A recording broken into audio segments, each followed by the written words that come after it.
to Tell Me Your Story, New Paradigms for a New World. I'm Richard Dugan, your host, and I thank you so much for joining us here on the program. This is a program designed to basically give you choices and knowledge of those choices to help make your dreams come true. We are here on Sundays at 7 a.m. and 7 p.m., Monday mornings at 1 a.m., and we are streaming live at those times at richarddugan.com. We also have a Wednesday morning, 9 a.m. broadcast we hope that you will listen to as well. And that, of course, also is broadcast at 9 a.m. on the stream of richarddugan.com. The podcasts are on SoundCloud, iTunes, TuneIn Radio, Spotify, Stitcher, Player FM, Blueberry, AM, Amazon Music, iHeartRadio as well, if you can believe that one. I tell you what. Very excited about all of the expansion that we are going through. We hope that you will continue to be with us here on the program. And we also want you to go to YouTube, where we can be heard. We can be heard on YouTube. We can be seen on YouTube as well. So please go to either the SoundCloud or the video cast locations and subscribe. Because when you do, you will be notified when a new program is posted, and I hope that you will do that. We also ask that you participate in the Decade of Perfect Vision, the 2020s. It is a period of time we want you to spend, even if it's just 5 minutes, okay? Spending that time going within, listening to that still small voice. And we'll talk about that with our guest as well today. We also hope that you like what we are doing, the subject matter, it resonates with you. If you'd like to support the work we are doing on a financial level, we would greatly appreciate that. I have a PayPal account that is for your security as well as ours, and any amount is certainly welcome. We'll even take energetic support as well. There is a link on the homepage of richarddugan.com that you can scroll down to and click on, and it'll take you right there, and you can contribute in that way. And we thank you for those who have helped and for those who will help. Our program today is going to talk about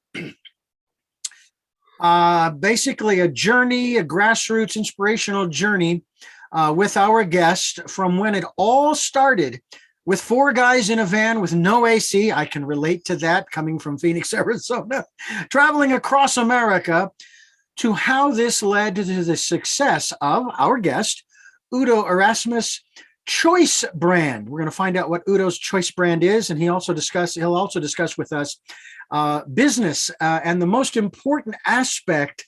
And this goes a bit more into inner awareness. What did I say about the Decade of Perfect Vision, the 2020s, and your inner life, as well as talking about the inner awareness versus business tactics? Udo, I want to thank you so much for joining us. It's really a pleasure to have you with us. Well, I'm really looking forward to this. It should be fun. Well, I'll tell you the one thing that I have really been excited about is, of course, you have a website, of course, by your name, which is kind of cool. When we're able to get our websites by our names, Udo Erasmus, that's UDOERASMUS. Again, UDOERASMUS.com. And we hope that you will jot that down and find out more about that. First of all, you are, I was looking at the website and I noticed that you have several books specifically focusing on fat, the good fats and the bad fats and so forth. And I always found it really interesting how people get sort of, they get really focused on that subject. They get really focused on specifically, the good fats, the bad fats, the trans fats, and so on and so forth, that supposedly some of them are good for you, some not so much. Some could cause cancer, some could cause other conditions, and so forth and so on. Diet and health, and I know that's something that is right up your alley as well. Why the strong focus? Because I think there are like 3 or 4 of your books focus directly on the subject of fat. Why did that come out in such a strong way for you? Well, it wasn't intentional until it became intentional. But what happened is I got poisoned by pesticides. I had a job as a pesticide sprayer. I was very careless. I walked barefoot over the lawns that I sprayed with weed killers until the skin peeled off the bottom of my feet. And then I said, well, I better wear rubber boots. But I always did it in a bathing suit because it was a summer job and I'm a blonde. I mean, I was a blonde, and I always wanted to have a tan because my skin is pretty light and I tanned relatively well. So it was a way to get cool. So I did it in a bathing suit. And the wind would drift of spray on my back. And people asked me, aren't you worried you're going to get poisoned? I would say, nah, I'm immune.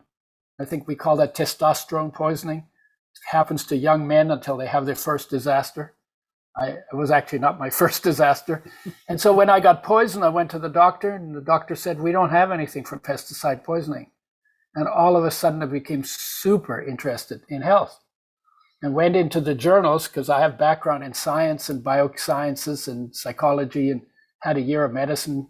So I had a pretty good background. I went into the journals to look at health and nutrition, disease and nutrition, because the body is made out of food and water, air, and sunlight.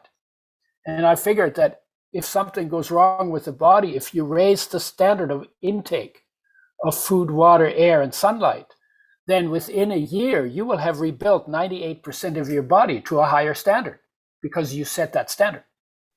So this is what I was trying to do. And I was looking at everything and I got stuck on fats because they were the most confusing. But on the other hand, they're the most sensitive of our nutrients. They're most easily damaged by light, oxygen, and heat. In other words, normal situations. They need the most care and we're giving them the least care. And because of that, they are more damaged than any other part of nutrition and cause more health problems than any other part of nutrition. And I all learned this when I was reading the research. Here's something called omega-6. It's supposed to be essential for every cell in the body. You have to have it. You can't make it. And on the other hand, it gives you cancer and kills you. And I'm going, what? How can something that is essential for health give you cancer and kill you? And so I looked deeper because I couldn't resolve it.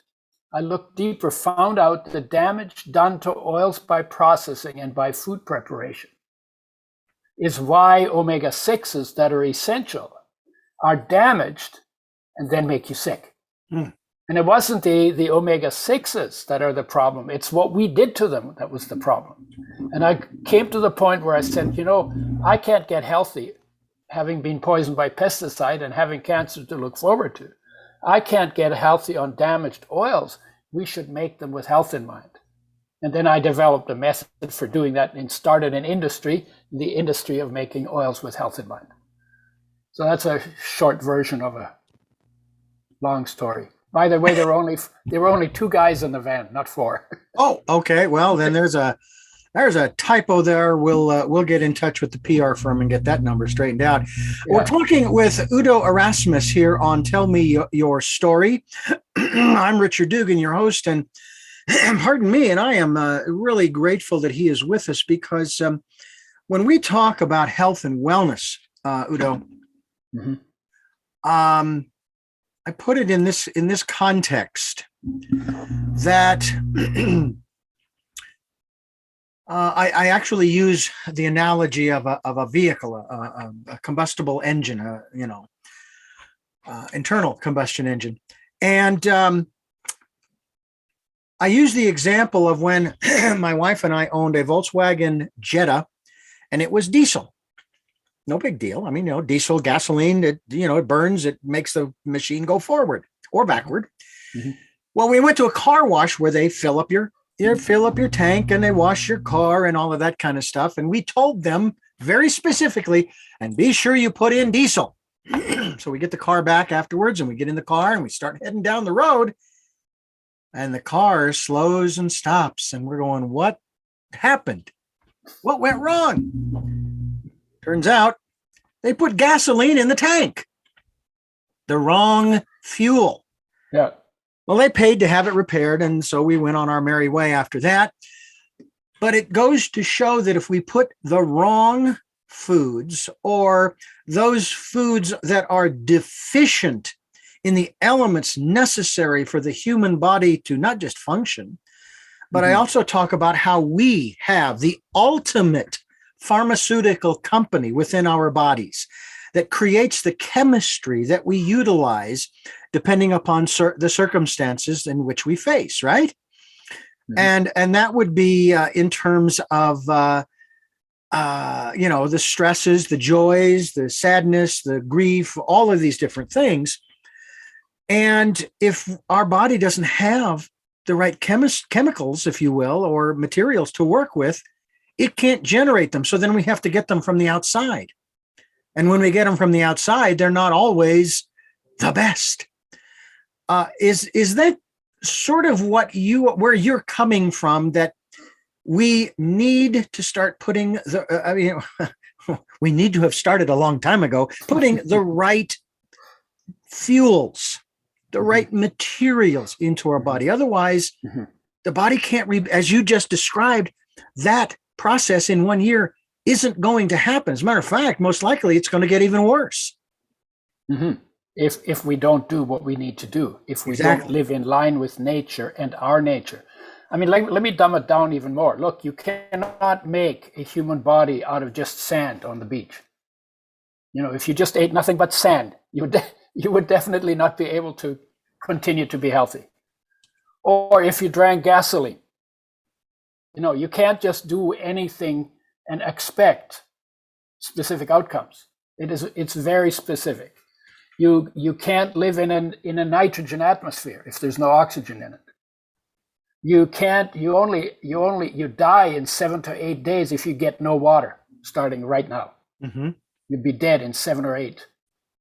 If you don't get oxygen, you die in 12 minutes. If you don't get any food, you're going to shrink, but you might have 120 days.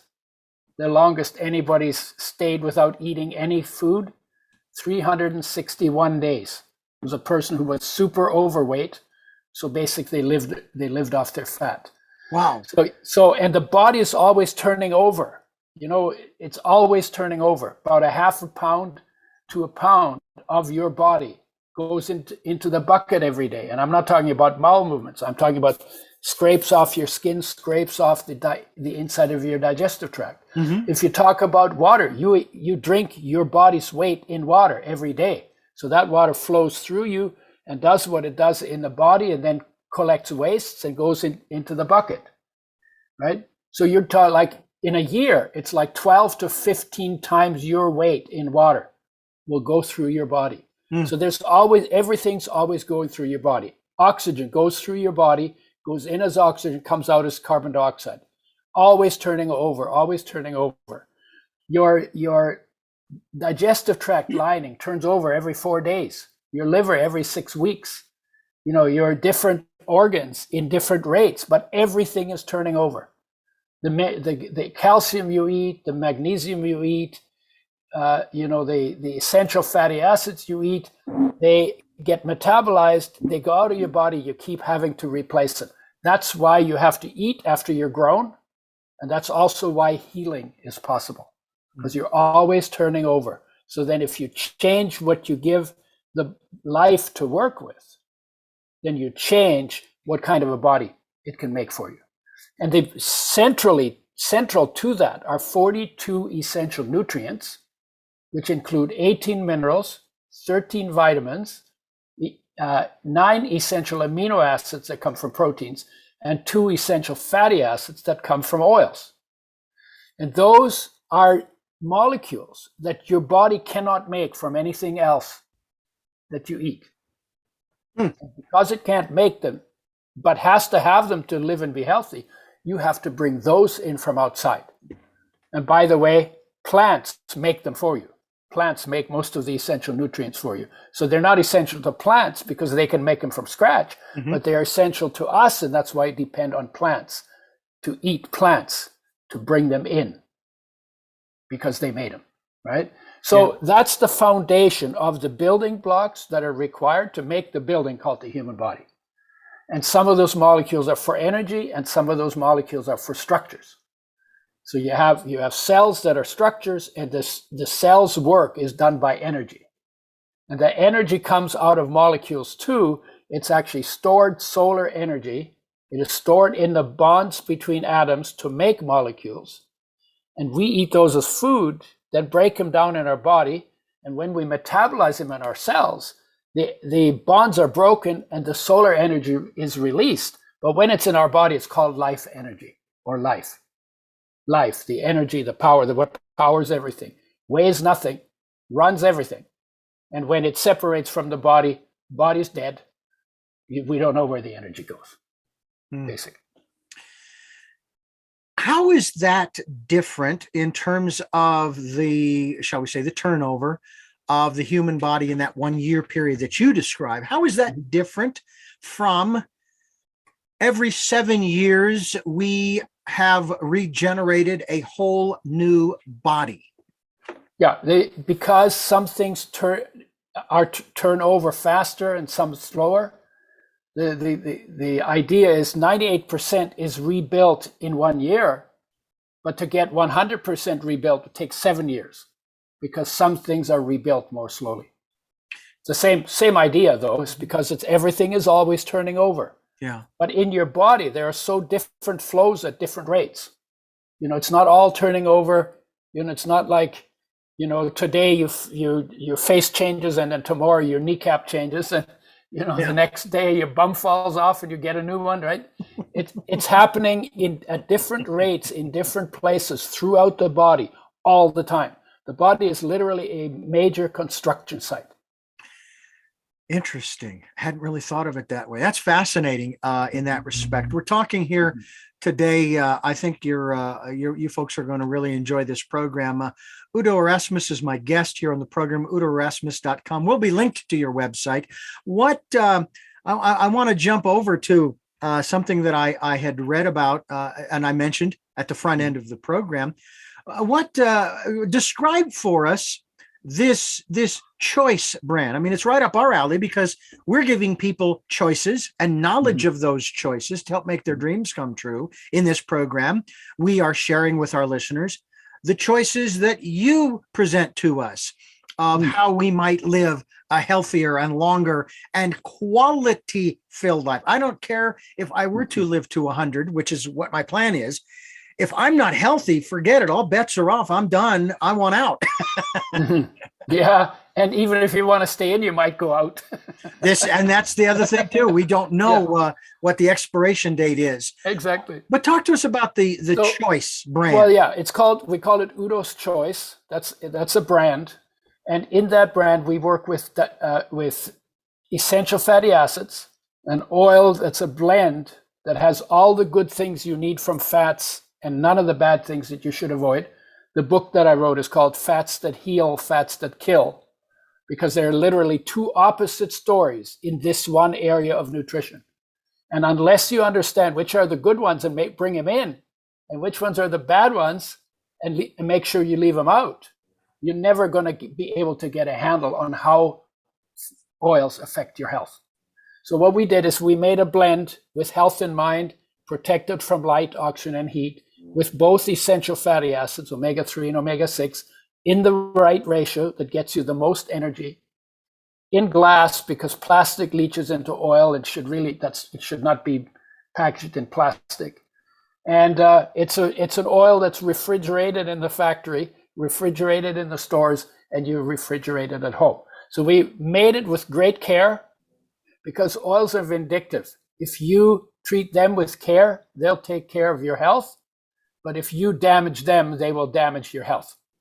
And I have a little slogan that I like to chant with people: fried oils, fry health. Fried oils, fry health.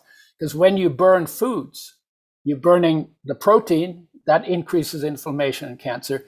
You're burning the starches, that increases inflammation and cancer. And you're burning the oil, damaging the oil, and that increases inflammation and cancer. So frying is the dumbest thing we've ever invented to do to our food from the perspective of health. And so I say, throw out your frying pan, hit yourself on the head with the frying pan, make it cause you pain, and then throw it out, because it will cause you a lot of problems if you use it to prepare your foods. We are. So on the website, we also, under Udo's Choice, we talk about oils, we talk about digestion, which is the second most neglected area. So we're working with digestive enzymes, probiotics, fiber, and certain herbs that are called bitters that improve digestion. And digestion is the hardest working place in the body, because you're taking all kinds of foreign material that you collect from outside, you're throwing it in there. You have to break it all down into the smallest building blocks and absorb only the stuff you need. And because the immune system is involved, the digestive system is involved, chewing is involved, swallowing is involved, movement of your gut is involved, and there are microbes that are involved in that process. And the biggest mistakes we make there is when we cook foods, we destroy the enzymes that would do 60% of the digestion for us if we ate them raw and chewed them up well. Mm-hmm. And we kill all the probiotics that come on foods when we cook or process them. So those need to be replaced. And when people have digestion problems, first thing, bring back the probiotics, replace the probiotics you killed, replace the enzymes you destroyed, and all of a sudden you start noticing that your digestion is a whole lot better, because you're actually going back to how it was in nature. And in nature, life's mandate was fresh, whole, raw, organic, local food. And for humans, mostly plant-based. I would think that you would also be very much in favor of the farmers markets that pop up all over the place. We've got 6 of them here in Santa Barbara County. I happen to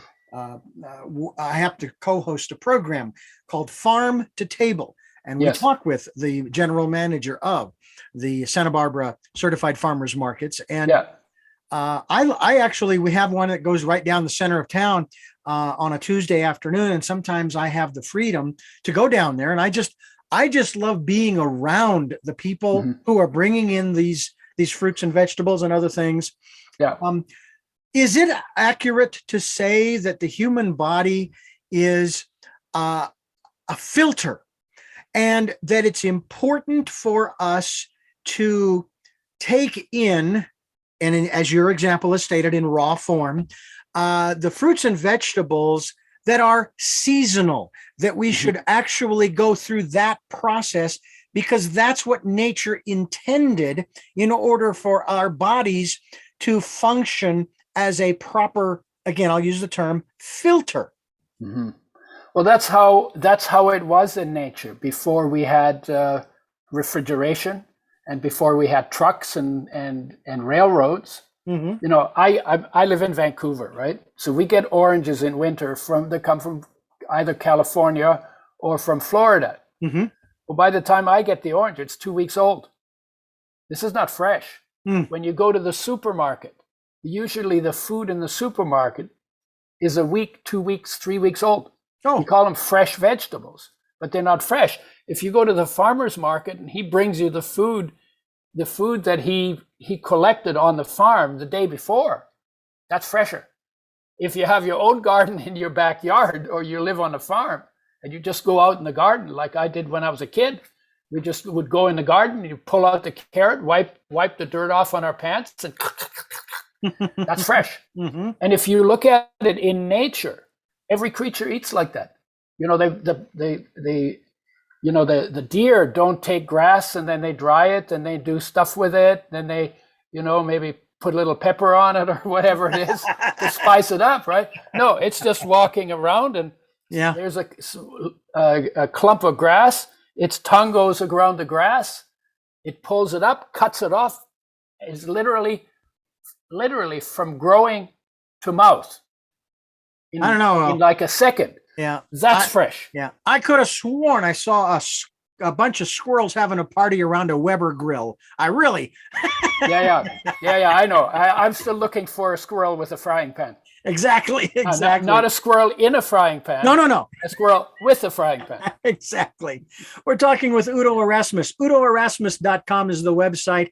And we're talking with him about your health, folks, your health here on Tell Me Your Story. I'm Richard Dugan, your host, and I'm really glad that you're with us. We talk about health and wellness a lot on this program. And we have all kinds of different people who have all kinds of different ideas. But for the most part, everybody seems to be, shall we say, they're coordinated. They're kind of almost like hand in glove in terms of what they're talking about. Each one is going to have maybe a little different emphasis on a different aspect, but for the most part, everybody basically is saying, first of all, fresh. Second of all, stay away from anything that isn't grown. I put it this way, that isn't grown the way they grew it back 150 years ago before pesticides. They now call it organic. Organic, They yes. didn't call it organic back 150 years ago. It That's was right. just called farming. That's right. When I was a kid, I'm going to be 80 tomorrow. Right? Congratulations. Yeah, thank you. When I was a kid, there weren't pesticides on our farm and in our gardens, and we didn't call it anything. That was just food. Yeah. Right. Now you have to call it organic because so much pesticide has been put in the environment. Yeah. That unless you stake out a particular place where you don't do that, and then you call it something special, that used to be normal. Yeah. Now it's the exception, right? And why we're poisoning the planet is it comes from convenience and laziness. You don't have to pick weeds if you can kill them all with chemicals. Yeah. But then you end up with those chemicals on your food. And our chemistry for all the creatures on the planet is pretty similar. So if it kills the birds or kills the weeds, it probably isn't good for you either. Yeah. Right. And then we say, oh, yeah, but we can have certain amount, governments set standards for that, and these are like standards of badness, the least standard of badness, right? Mm-hmm. What can we get away with? This is the Russian roulette of the food industry, right? What can I get away with? Well, it depends. You got one bullet and 6 chambers. Your chance of killing yourself is 1 in 6. Yeah. But why are we putting any bullets in the gun? Exactly. You want to make Russian roulette safe, you got to take all the bullets out. Exactly. So get pesticide or bullets in that sense. Yeah. And all the other stupid things we do that are not natural, like the plants take the minerals out of the soil. 20 minerals in the plant, we put 3 to 6 of them back, and we wonder why our soils are being depleted. Where does the rest of it go? Well, we eat it, and what we don't put in our body comes out the other end, and that goes in a toilet, and that gets flushed into the ocean. So we have really good topsoil on the bottom of the ocean, and people are saying we've got 57 crops left before the soils fail us. 57 years. But 57 years. Yeah, 57 crops. Wow. Right? Because every time we take a crop off, we take more of the minerals off, and each time we don't we return 3 to 6 when we're taking out 20. Wow. Well, then if I live to be 100 and then I decide to depart, I will have gotten out before we ran out. But the problem sounds like the problem is going to be not so much all of a sudden after 57 crops that will run out. The land is going to start to diminish progressively from one area to the next. Yeah. I've always thought too that one of the solutions was rotating one's crops. Well, if you do it right, that's part of the solution, right? Yeah. If you have or mixed farming, so then you have animals producing basically fertilizer, right? And you have certain plants that fix nitrogen in the soil, and that works. But ultimately, you need to recycle. What comes off the land needs to go back on the land. Mm-hmm. But in order to do that, we would have to cook it, because you don't want to just put wastes on the land, because then people have parasites and you get parasites on your food. So what they do in some places, and what we ought to do, we ought to eat our food raw, and we ought to cook our wastes to sterilize them and then put them back on the land. So we're actually doing that backwards too. Right? Interesting. Some of the most fascinating kinds of things that we aren't doing that we should be doing. And I often hear you made the comment specifically about storing oil in glass, not plastic. Yeah. And there are those who are so opposed. Like here in California, most houses that are going to be newly built, I'm not sure if it's this year, starting next year, they all have to be all electric. Yeah. Well, you got to generate the electricity somewhere. This is what the opponents say. And so the electricity is still going to be, the power still has to be generated as opposed to through natural gas or propane, which supposedly are cleaner than the power generating stations that might use, I don't know if they use coal. I still disagree with those who claim that nuclear energy is clean. It's not so clean when those fuel rods are spent. Now, what are you going to do with them? Where are you going to just stuff them in the ground? Yeah, that doesn't make any sense. Yeah, I think the cleanest power is still water power. Hydroelectric, In British Columbia, we have lots of mountains, so we got lots of electricity, but it's mostly made from water power. But they're also here in California, of course, as you may or may not know, we're in the midst of a very severe drought.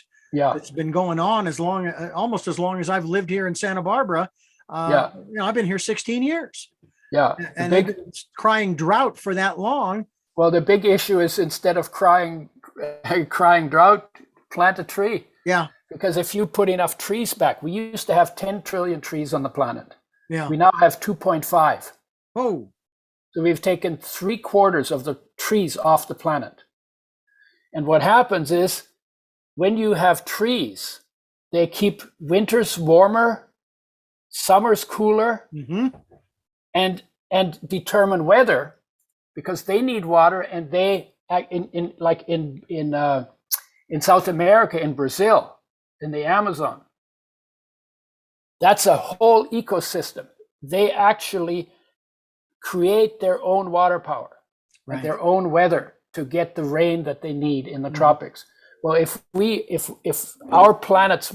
made all the planets and the countries green as much as we can, it would change the weather in a positive direction for human comfort and survival. And I learned something not long ago about the generation of oxygen. It's not just from the plants that grow on land. Right. I found out that a large portion of our oxygen comes from the plants that grow on the water surface, the algae, the plankton, and all of those different things. Yes. And we are mucking all of that up to where those things aren't growing. I heard one guy say once, well, what's the big deal with CO2? We still inhale CO2 and da-da-da-da-da-da. And so the first thing that came to my mind were the astronauts. Okay. And of course they have the filters on their outfits, but they have a tank of oxygen. Yeah. Well, if CO2 is good for us to breathe, why do they even bother with a tank of oxygen? Why don't they just breathe the CO2 that they exhale? That doesn't make any sense. Because it's good for us to breathe out carbon dioxide. Right. And it's important for us to breathe in oxygen. Right. But if you don't have it being created, then you can't breathe it in. Right. But there's another issue that belongs with this oxygen production. Only about 1/4 of the oxygen in the atmosphere is being made by living plants right now. Only about 1/4 of it. The rest of it is left over from all the plants that got buried over the ages. We call them fossil fuels now. Right. And because what happens is when a plant grows, it makes oxygen as a waste product. But when it dies and rots, in the process of rotting and turning back into soil, it will take up all the oxygen that it made while alive in the rotting process. So in order to get more oxygen to stay in the atmosphere, when the plants die, you have to bury them so they have no access to oxygen and can't rot.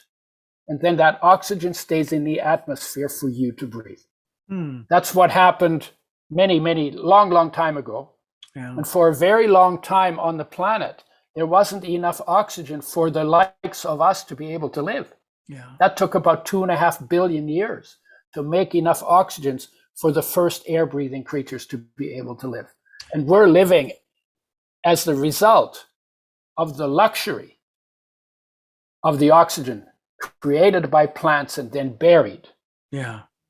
For 80% of it, yeah. or for 75% of it. Yeah.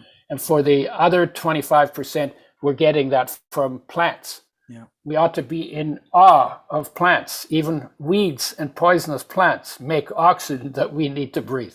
Yeah, exactly. One man's weed is another man's plant. Yeah. And all of the plants, whether we categorize them as weeds or not, if they're green and growing, they're producing oxygen. Yeah, and we're probably in need of becoming grateful gardeners rather than greedy killers. Absolutely. We're talking with Udo Erasmus. UdoErasmus.com is the website. And we are talking about a lot of good things that I hope you folks are taking in. We are really trying to help you, and I'm trying to help myself to be a healthier person, if at all possible. 61 years of age, and I'm hoping to go another 40. That's my plan as we continue here on Tell Me Your Story. I'm Richard Dugan, your host, and I thank you for staying with us here as we continue talking with Udo Erasmus. You grew up during a period of time. You were actually born around World War II. Yeah, in World War II. World War II. And I'm curious as to your impressions as you grew up in your early years, in your teens, 20s. Were you at all aware of the, because a lot of people are starting to kind of come to this, of the shift in consciousness, the shift in energy, the shift in focus, not by the governments or the institutions, but by the people who began to realize, and of course, this really began maybe in the late 60s, early 70s, we can't keep dumping on our home. And I put it this way here in 2022, I don't care about the science when it comes to climate change. You can throw all of that out for all that it matters. I say we need to clean up our home. Have you been aware of that general attitude as you've gotten older, that people are beginning to realize, yeah, we need to clean up our home? Are you talking about the home behind your rib cage? No. I'm talking about, well, that too, but I'm talking about the home, the planet on which we live, because if it isn't healthy, how are we going to be healthy? Yeah. You know, I got there really early because I was born during the Second World War. We were refugees fleeing out of Poland westward at the end of the war, and the communists were chasing us in tanks of trucks. And we were on dirt roads, in horse-drawn hay wagons, mothers with small children mostly, because the men were all dead or at war or in prisoner of war camps. And the Allies were using us as target practice. Now, these are the good guys. The Allies were shooting at us, mothers and children, on horse-drawn hay wagons, on dirt roads with no military presence. They were using us as target practice. So it was very chaotic, and I just remember fear, anxiety, confusion, didn't know what to trust. So I grew up very shy, but it rubbed my nose very early in how bad it gets when people live unconsciously. Because if people had practiced peace, which is possible, because peace exists everywhere, including in ourselves, if people had practiced peace in Europe between the First and the Second World War, there would have been no Second World War. But we don't do that. We drift. You know, we think peace should drift on us. You know, oh God, bring us peace. You know, when the bullets start flying, then we fold our hands. We don't want to do anything. We just want God to bring us peace without any effort on our part. And at the same time, we just made effort to make the bullets and to make the screws and to make the missiles and to make the fuels and to make the target finders and to train the pilots and to, you know, all of that stuff. We'd put an enormous amount of energy into that. And surprise, surprise, when we build all that stuff, we end up using it. But at the same time, we want the peace when we've overdone it, but we don't want to do anything to make that happen. Yeah. So I heard people argue when I was 6 years old in Germany about things that I thought were trivial. And it always made me uncomfortable because I had that experience. I was pretty shy, right? And it occurred to me, man, there must be a way that people can live together in harmony. And I'm going to find out how. And that's been my driver all my life in one way or another. So I went into science, and then into bioscience, and then into psychology, then into medicine, then back into biochemistry and genetics, and eventually into self-knowledge. Because what I really needed to know is how I work. Yeah. In every human being is a wholeness and a peace and an unconditional love. But it's not physical, but it's experiential. Yeah. And when we get in touch with that and we feel cared for and we feel okay, then we are going to create a different planet. It will not happen if we don't do that first. Because what we've done on the planet is just an expression of our emotional states and our states of being. Mm-hmm. And so when we're discontent, we spread discontentment. I had, and so I got pretty early into thinking about this and trying to understand how can I live the way a human being should live. And that's basically in line with nature and my nature, in line with nature and human nature. And so that's been my most interesting topic. And I've been doing that for started when I was 6, and but I was always looking. I was always searching. All the things I studied, I was always looking for, where is this answer that I'm looking for? How can people live together in harmony? And the truth is that in every human being is that peace, is that wholeness. And that peace and that wholeness and that unconditional love is the master within us. The master, the masters we talk about, Buddha, and Christ and Krishna, and there's been a bunch of them, right? Yeah. In different places. Well, they all talked about this. And eventually I had a meeting with one of those masters. And the message that master embodied, I can put in 9 words. I am come not to judge, but to love. I am come not to judge, but to love. That's Christ's central message. That's Buddha's central message. That's the master's central message, but it is also the central message of life to the body, not just the masters to humanity, but life within you to your body. Unconditional love. My body is so loved by the energy that comes from the sun, that went through green plants, that is my life energy, that weighs nothing and runs everything. It is omnipresent in the body because it's everywhere present in the body. It's omnipotent in the body because it's the power. This is the power in the body, the only power in the body. And it's omniscient. It knows everything about the body because it runs the whole show. I have choice what I put in my mouth, and I can choose to chew it, and I can choose to swallow it. Once it's swallowed, I'm no longer in charge. Then what happens? Whatever that was, life then takes over and does something with it, whatever it was. And if it's garbage, then life makes me a garbage body.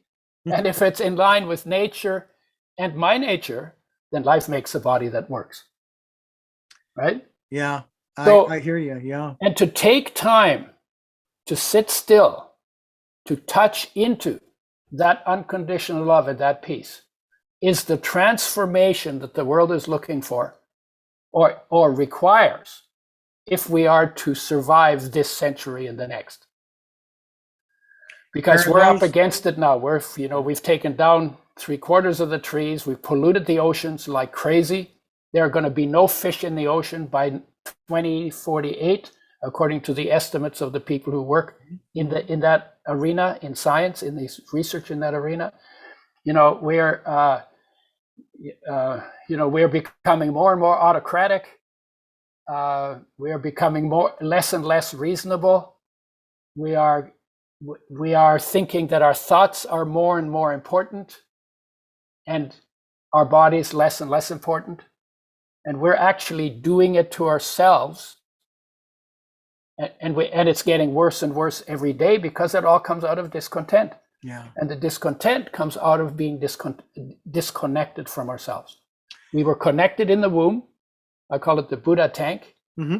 Because there we were, you're floating around, nothing to do, nowhere to go. You know, we didn't have any language. We didn't know who our mother was. There were no thoughts, but there was presence. There was life. And we floated around in tank. It was boring. It's crazy boring, but we weren't bored. We were actually in deep meditation, you know, like little Buddhas for 9 months in deep meditation. Our focus of awareness had no place to go. Everything was safe, taken care of, right? So it was at rest inside in its source, in life, behind life, in awareness. And then when we came out into the world, went out into the world because we had to get to know it. And in that process, we went from being present inside, absent outside, to being present outside, absent inside. That's our disconnect. That's where our discontent came from. That's where our heartache began. And the heartache is the call to come home. And when people, we have to do that deliberately, because going out is automatic, because anytime something changes, we're attracted to it. Yeah. That's for survival. We have to assess it. Mm-hmm. Mm-hmm. Yeah. To go back home has to be deliberate. So we have to take the time. If we're going to do it, we have to take the time and sit still and just see how still we can become and how deeply we can go into that stillness and how long we can stay there, and to observe what there is in the space that our body occupies. And we can see light there, we can hear sound there, we can feel love there. And when we get in touch with that, we're home, we're one, we're whole. This is a part of human nature that cannot get sick and never dies because it's formless to begin with. It never changes no matter what our traumas and dramas are in the world. Mm-hmm. So to have a place like that to go back to, and to begin to express that wholeness into the world, is what will change the world. Nothing else can. Nothing else will. And every human being can do that. Not everybody wants to do that. True. So things will get worse and worse until it gets so painful that it's less painful to sit still than it is to live in the mess. Yeah. And that's the process I think we're in. I think you see it everywhere these days. I think you're right. And to that end, do you maintain an attitude of optimism? The glass is still half full? Well, yeah, the peace is indestructible. The unconditional love is indestructible. I can go there anytime I want. I've been practicing this for 50 years now. So it's pretty easy. It's hard when you start, because we're good at going out, but we're not good at bringing it back. Mm-hmm. So you got to practice till you get as good going in as you going out. When we had the lockdowns, amazing. I said, if you can't go outside, go inside. Yeah. Right? Because there's nothing that stops you. There are lots of things stopping you from going outside, right? There's nothing that can stop you from going inside. Yeah. When you go inside, I turned off my television when I got tired of it. I sat in my room, like I'm in my living room here, right? Sat in my living room. All my gadgets and distractions were turned off. And I sat in a chair. I was like, oh my God, there's so much peace here. I'm in complete peace. It's like the place is filled with peace. I'm filled with peace. It's filled with peace. Mm-hmm. But now I'm focusing on the peace, because even in the noise, there is peace. But we tend to focus on the noise, not the peace. Yeah, that's one of the reasons why we promote and have been promoting since September of 2019, people participating in what we then called the Year of Perfect Vision 2020. I had no idea there was going to be a lockdown and people were going to be told, stay home. But boy, was that, I was blown away when that happened. I'm going, this is perfect. Now you got all the time in the world to get do all, perfect vision. That's where you get perfect vision from within. And then, of course, we went to 2021, and now it's the decade of perfect vision. Yeah. And the same, but it's the same message. Spend some and one of my guests said, even if you start out just doing a minute, 60 seconds, okay, just start a minute, and it will build and build and build. Yeah, just one breath. Yeah. Because there's no thoughts, and there's no distraction, and there's no mental agitation in your breath. Only the cortex of your brain. Everywhere else. So sometimes what people say is just sit, try to bring your awareness inside the space you occupy, and just observe what's going on there. Maybe you feel a little twitch, or maybe or maybe you feel something nice, or maybe it's quiet, or maybe it's like, or maybe you got pain. Just feel it. Don't judge it. Just feel it. Be there. Just be there. The deeper you go, the more incredible it becomes. Yeah. My father will be 91 this year. Cool. And I can sense from him, it's a combination level of frustration.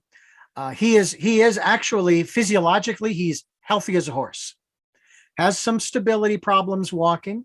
He's got hearing aids, and he's got vision problems, but he's had the third one most of his life, just as I did up until I had a lens implant. Right.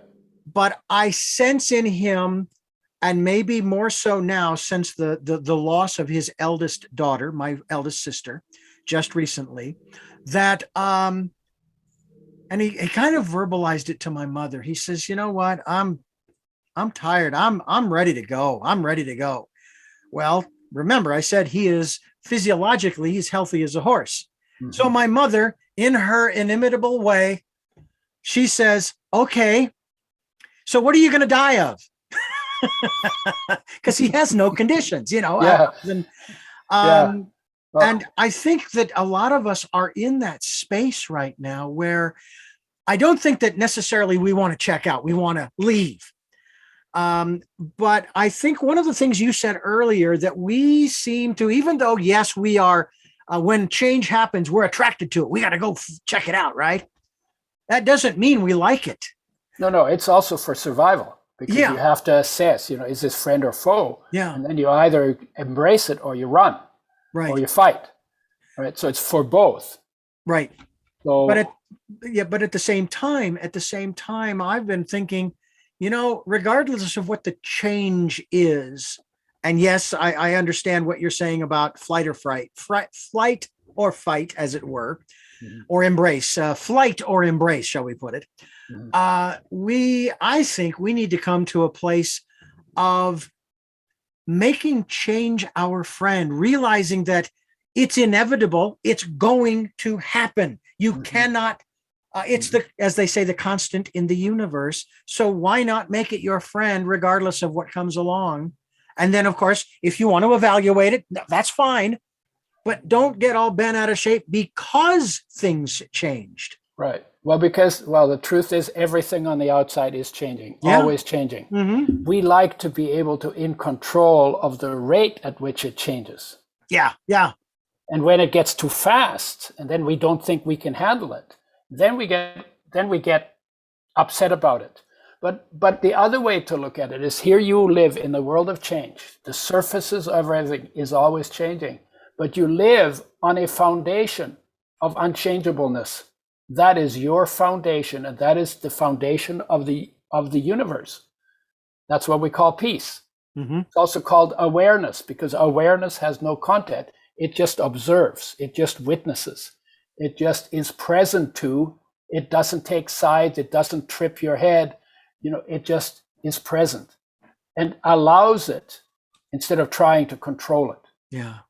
And if we can feel that peace at the same time that we're in the change, then it's actually all okay, because then change is inevitable. Change is happening anyway.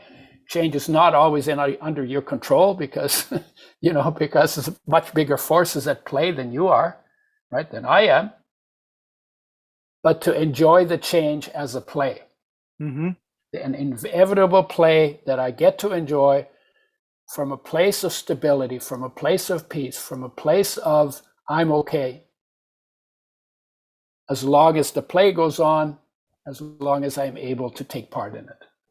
And then one day, the play will continue to go on, my body will drop off, the peace and the unconditional love that are the foundation of my being will not cease to be, because you can't just make disappear something that has a nature, right? We just don't know where it goes. Right. But the energy that is the energy that is life, that is the love, that energy can't just all of a sudden disappear. And awareness can't just all of a sudden disappear, because it is something. Yeah. That's another aspect too, is there's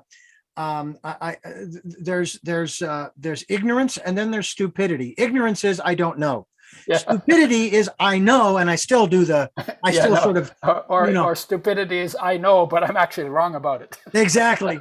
But one of the aspects of awareness is that once I have made myself aware of something, I can't become unaware of it.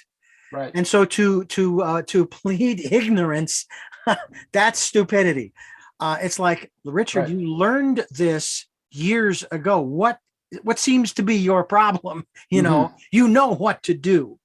And it seems to me like one of the I guess it's a truism. I don't know if it's a truism or not. Maybe you can help me with this. Those who refuse to learn from history are doomed to repeat it. And those, in this case, seem to be the human race, because we do not seem to be learning. I mean, you were talking earlier about, all of the stuff that's going on the outside of us, right? Yeah. That is a representation of what's going on inside of us. Yeah. And I've shared this many times on this program, where when Russia invaded Ukraine, in my maybe my arrogance as well as my naivete, I said, if I had the wherewithal, I would get on a plane and I would fly to Moscow, and I would walk into the Kremlin. I would grab that little nutball by the ear and say, nah, we don't play like this in the 21st century. You are on permanent time out. Yeah. Maybe slap his face a little. Exactly.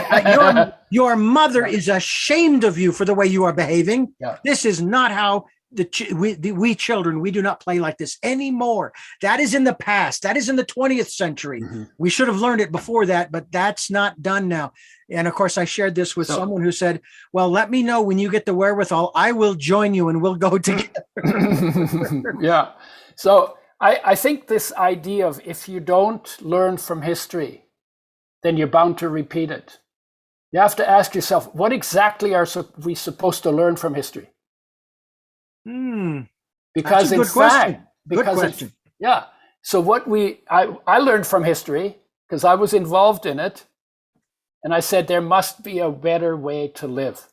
What we need to learn from the history of all the stupidities and all the wars and all the destructions and all of the enmities and all the conflict and all of the costs that incurred.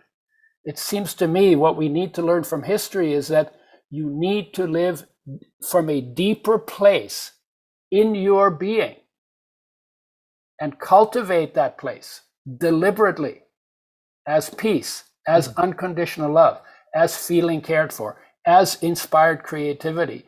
To live from there, because then it changes, because it's whenever you don't live from that is when you drift in the direction of war and destruction. But nobody who's ever used that saying on me, if you don't learn from history, you're bound to repeat it. Nobody has ever told me that that's what we need to learn from history. Wow. And now let me throw another element in that, in terms of quote unquote learning from history, that if our chemistry, as I mentioned earlier, is all messed up and we're not creating within our bodies the right chemicals and chemistry especially for the brain to function optimally, then how in the world can we ever raise our consciousness, become aware, and go deeper within? Isn't that a sort of a paradox of sorts? Nope, it's not a paradox, because when you're talking about molecules, you're talking about matter, and you're talking about stuff, and you're talking about what the body is made of, and you're talking about what the brain is made of. That affects your thinking. But the love that I'm talking about, the life energy, unconditional love, is beyond that. It lives in the realm of energy. Energy is beyond matter. And matter, no matter what goes on in your body, I mean, you could say this: your body could be completely wrecked and on its way out, and your mind could be completely disorganized, and your social group could be completely dysfunctional, and your environment could be a complete disaster area. And the unconditional love that is your personal essence and the awareness behind that are completely unaffected by any of the things that change. Why is that? Because everything that can change will. And the only thing that can't change is what can't. What won't change is what can't. And awareness and unconditional love are unchangeable. So no matter what's going on, that is still present in every human being. And any human being can still go there if they want to, if they understand that the ache they feel in their heart is the call to come home to that deeper self. It is not affected by our chemistry. It's not affected by our chemistry. It's beyond chemistry. Okay. How cool is that? That makes sense. Oh, yeah. How cool is that? So in the worst place, like, they say there are no atheists in foxholes, right? Yeah. So there you are in the foxhole, getting your butt shot off, right? Everybody's, oh my God, oh my God, oh my God. And at the same time, deep within you is a peace that whether your body goes or doesn't go, whether you get shot or you don't get shot, that peace is not affected. You can't make a bullet hole in a peace that exists in awareness or in unconditional love that exists as energy. Yeah. How can you put a bullet hole through energy? Yeah. The realms are different. We live in different realms, right? Now I had a really, not a firsthand experience of it, but in my conversations with my late sister, only a few months ago, I asked her, and I found out, of course, not only through asking her, but also at the memorial, that she was never would never shy away from the hard questions. And I asked her one of those hard questions. I said, Jeanette, are you ready? Because we got together at Christmas thinking it would be our last.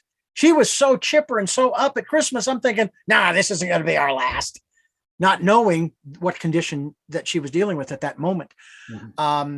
But she said yes and no, to which I said, what? Come on now. Yeah, how can it be yes and no? She says, well, no, I'm not ready because I don't want to leave Perry, that's her husband, behind, and my daughter, Hannah, and that's understandable. But she said, but in the grand scheme of things, yeah, I'm ready. I'm at peace with it. As a matter of fact, that was also shared at the memorial by her daughter, by one of my sisters who talked with her a lot, by the pastor of the church that they attended, that she was at peace with the knowledge that her time was drawing near. And it's like, wow. And I also found out too, in spite of all of her illness throughout her entire life, starting with asthma as a child, she was, or at least she never showed it to anybody, she was never bitter about any of it. She was always laughing. Her husband in the memorial said she had the biggest laugh, to where when she laughed, you saw both rows of her teeth. That's how big a laugh that this woman had. And I'm so glad that she was in our lives, that I was in hers, she was in mine, that she gave us an incredible gift at Christmas of her presence, of her buoyancy, of her peace, of her joy. And so I can honestly say, yes, ladies and gentlemen, it is possible to have that kind of peace. I'd like to say I have that peace as well, because if today were my day, okay, I'm good to go. Now, is there more I want to do? You know it. There's a whole lot more I want to do, but I don't have any control over that. We kind of say, you said that at the front end of the program. We don't have any control over that part of our lives. You live by grace. Exactly. Tell me a little bit about your background, your religious or spiritual, I like to refer to them as philosophies, in terms of how you were raised and how that has changed over the, I'll say, 80 years that you've been here. Okay. So my parents were nominally Lutheran, but they were not practicing. For them, they didn't like big religion. They didn't like big government. They didn't like big medicine. They didn't like big institutions at all, because they went in their life from Latvia is where they lived. They went through the First World War, followed by the Bolshevik Revolution, followed by the Depression, followed by the Second World War. And my father couldn't get the hell out of Europe fast enough. Ended up going northern Canada in about 112 acres of bushland, where we lived without electricity, without running water, and with an outhouse at 40 below, which was quite refreshing. And ladies and gentlemen, take note of what he just said. Without running water, without an indoor toilet, without electricity, and the man is thriving at 80. Yeah. So sometimes when you have your hardship when you're young, then you have a better older age. Sometimes when your life is too easy when you're young, all of the problems happen when you're older. Right. Often that happens. So so we were nominally Lutheran. They thought nature was their religion. That was the right kind of pace for them. So I inherited that. We had gardens and all, pretty rustic. When I became 16, I started thinking about what is confirmation about, and I thought I would have a big experience. So I took the lessons and got baptized and confirmed. I think I was 16, and everybody was really happy that I was now a member of it, and I had no experience at all. And I thought there was something strange about that. I was expecting there was an experience in it to be had. And then I looked at different religions and read stuff, and it was always kind of interesting. Why are they still talking about these people that lived 2,000 years ago, 2,500 years ago, 5,000 years ago? Nobody remembers my grandfather. So I got to a point was there must have been something to these people. What was it? And I didn't know what, but I kind of said, okay, I'm going to find out.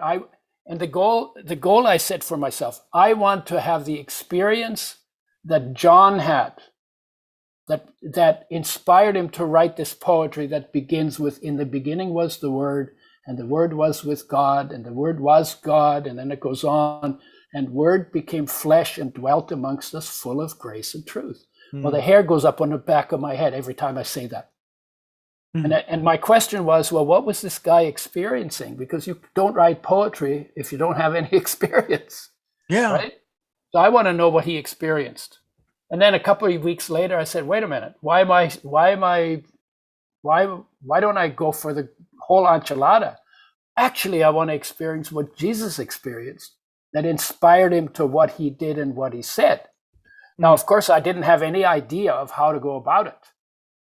Right? But that's what I wanted. It was like, okay, that makes sense, because I want to understand this. What is it? Obviously, there's something great in it, because people are still talking about the guy. But I didn't want to be Jesus, and I didn't want to do what he did. I just wanted to know, what is the basis of it? Yeah, yeah. And I wanted to experience that myself. And so I got the red letter edition. Everything Jesus says is in red, everything else is in black ink. And then I put things to the test, had some really interesting experiences. And then got in with the Christian group, because I thought, well, they're probably looking to understand it more deeply than I am. And they ran a coffee house. They called themselves the Jesus People's Army. They came up the coast to Vancouver from California. And of course, they called themselves Army. That should have been a warning sign for me. But it wasn't. So I thought they're probably just my buddies, my brothers, trying to figure it out too. And I walked into their coffee house where they invited people, sat down at a table. The guy came over and sat down beside me. And I didn't say hello and I didn't introduce myself. I just looked at him and I said, it must be possible to see God and live. He went ballistic. He jumped out of the chair and he screamed at me, "You're from the devil! You're from the Antichrist! Get out!" So I'm standing on the sidewalk in the darkness and I say, "Holy," there was a couple of expletives there. Wow, I haven't seen God. Maybe I'm asking a question I'm not supposed to ask, and I got really confused and really, I was really confused. I was desperate and I was sincere. I really wanted to know. That's kept on coming back to that. So I went into the woods on a beach, spent the weekend on the beach to clear my head. That's where I used to go when too much craziness happened. Mm-hmm. And in the middle of the night, I woke bolt upright. And there was this being made of light. Couldn't tell if it was male or female. Couldn't tell if it was old or young. Didn't have a race. Made out of light. Embodying a message. No words. Just embodying a message. And my words for that message was, "I am come not to judge, but to love." That's what we started with, right? I am come not to judge, but to love. And my confusion was instantly gone. My desperation was instantly gone. And I have never, since that day, had a question about what was the central message of the Masters. Can you summarize Christianity more effectively than Christ saying, "I am come not to judge, but to love"? And something, you have to have those middle three words. You have to, because not to judge, because the world is constantly judging. Right. And I would say that those 9 words, I'm going to write those down as well, because those are very powerful. By the way, and then I started thinking about it. Who was this? Yeah, it didn't say Christ on his forehead. No. I said, was this Christ? Was this my spirit? Was this life? Life as a being? Mm-hmm. And the three are the same. Yeah. Christ. Christ. Every child is a Christ child. Yes. Or a Buddha child. Yes. Because life is Christ. Mm-hmm. Solar energy is life, and when you subjectively get in touch with it and experience it directly, that is the Christ experience. Yeah. And that experience, I don't know how deep it goes, because I've never seen the bottom of it. And you can go to it and go to it and go to it, and you get deeper and deeper and deeper, and more peace and more peace and more love, and it's beautiful. Yeah. That you experience. But you're always a work in progress. Yeah. I worked for 15 years for a Christian radio station, and I should actually have an H on my forehead for heretic, because I was asking the questions they didn't want to answer. Yeah. Because the answers they were giving me made no sense. I have a brain. Yeah. God-given brain that's it says in the Old Testament, let us sit and reason together. Well, how do you reason? You use your brain, the logical part of your brain. And the answers or you find the experience. Or you find an experience. And then bring that to expression. Yeah. One of the biggest ones that I struggled with was this whole business of death. Paul says it is appointed to man, every man wants to die, and then the judgment. I said, okay, I can accept that, except for one thing.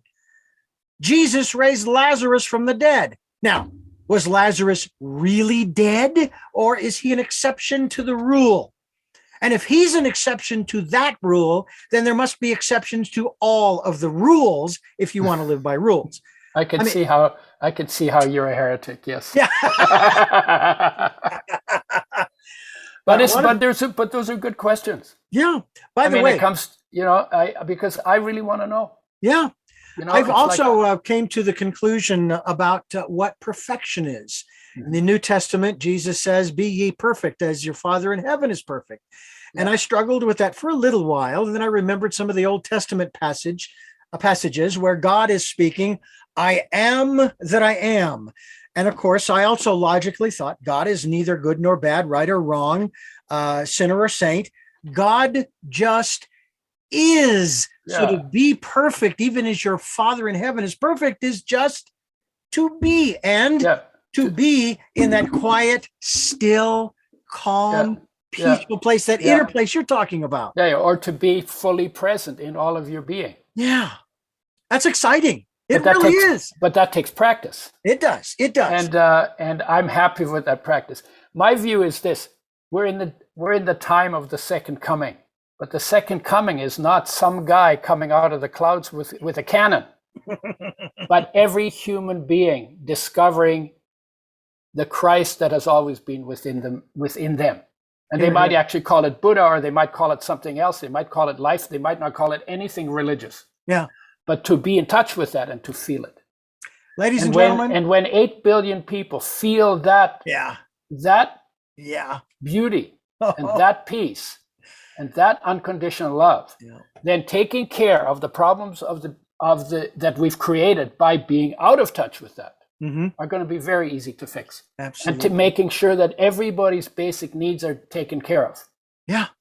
On Absolutely. a long-term sustainable basis is actually very simple to put that together. You know, what gets in the way of it is that we don't feel cared for, right, because we're not in touch with the care that life has for us. Because we don't feel taken care of, we take more and more and more.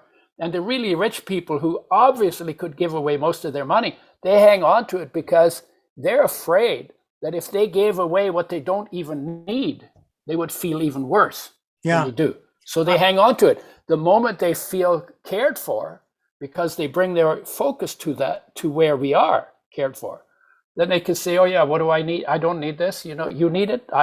Go ahead. Yeah. Right.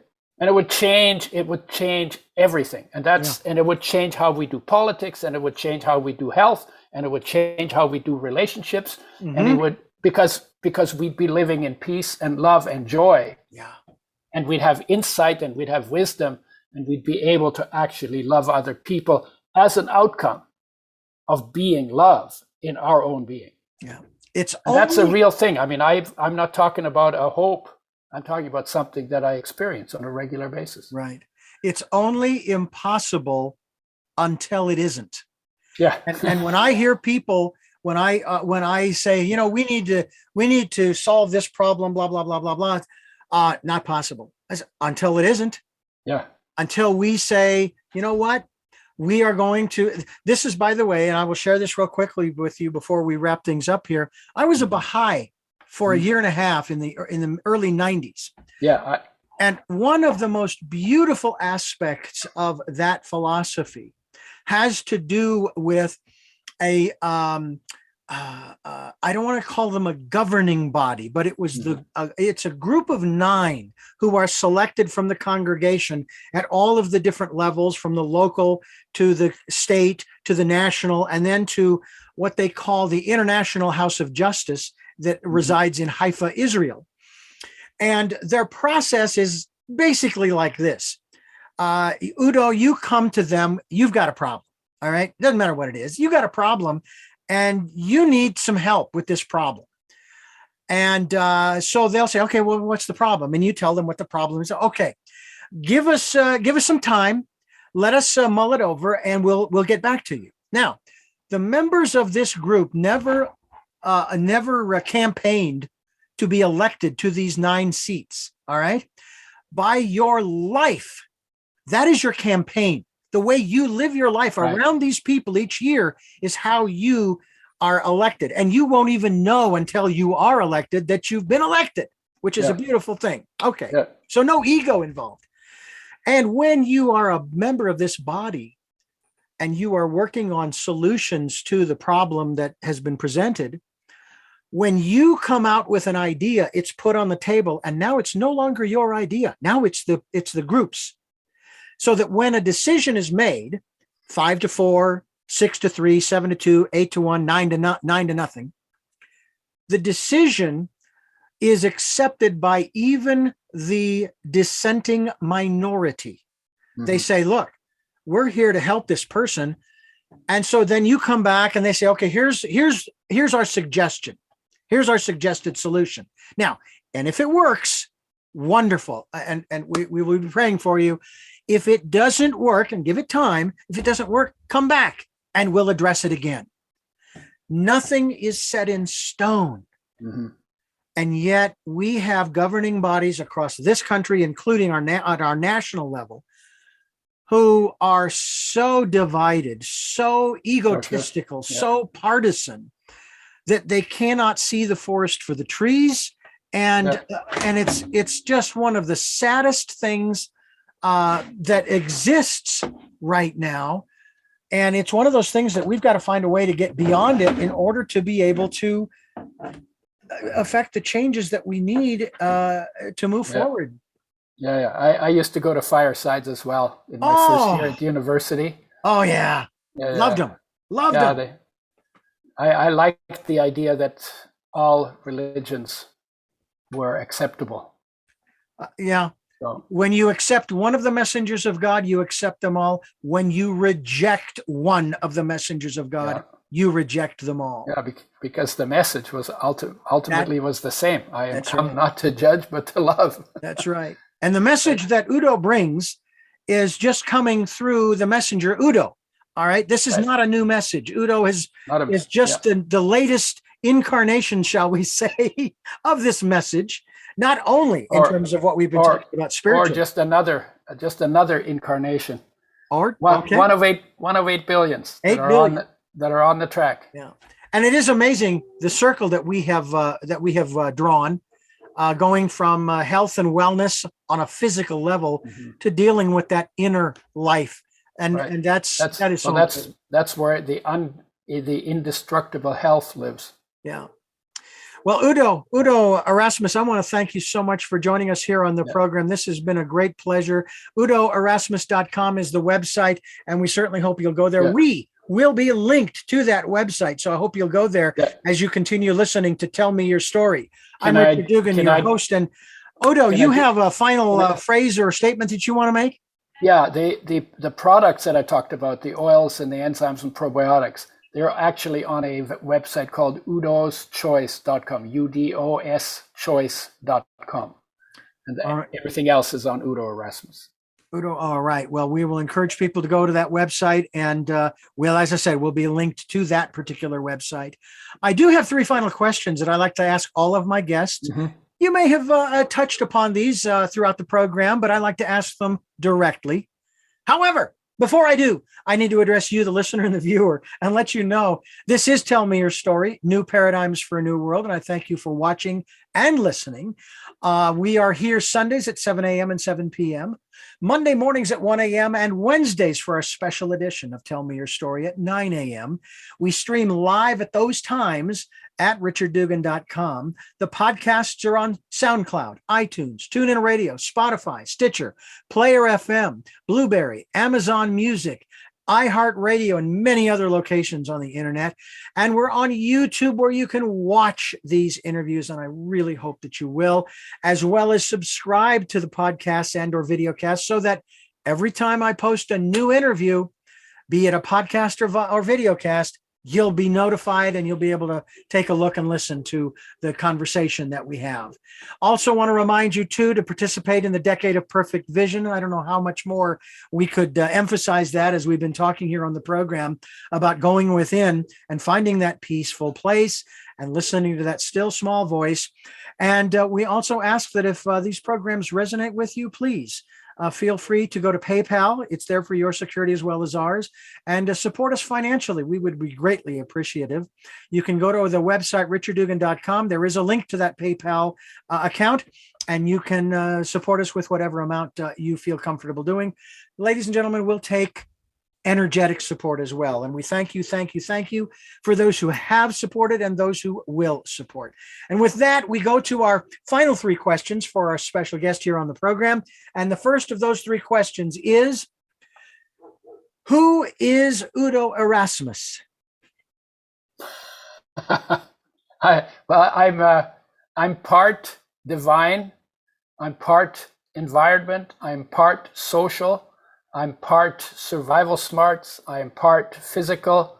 I'm part inspiration. I am part life, and I am part awareness. What is We it? are all composites of those 8 parts, and they're all different. They all need a different attention, and they have a different function, and they go off in a different way and respond to a different kind of intervention. What is it that you hope to or want to achieve through the work that you are doing now?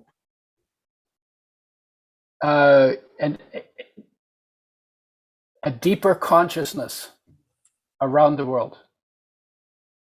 There's many different ways to do that, but a deeper consciousness, more fully present, more fully able to enjoy the gift, that the temporary existence we have as human beings, to enjoy that more and more deeply and more fully.